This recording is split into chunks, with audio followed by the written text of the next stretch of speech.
Лимон кілеге сосындағы сірке жасаймыз. Су құямыз, оған тұз саламыз. Тұзды толығымен ерітеміз.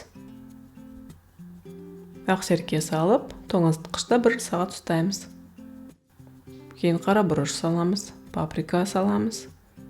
Пеште 15 минут пісіреміз. Кейін лимон шырынын құямыз. Оны жақсылап қайнатып, буланғанша қайнатамыз. Кілеге құямыз.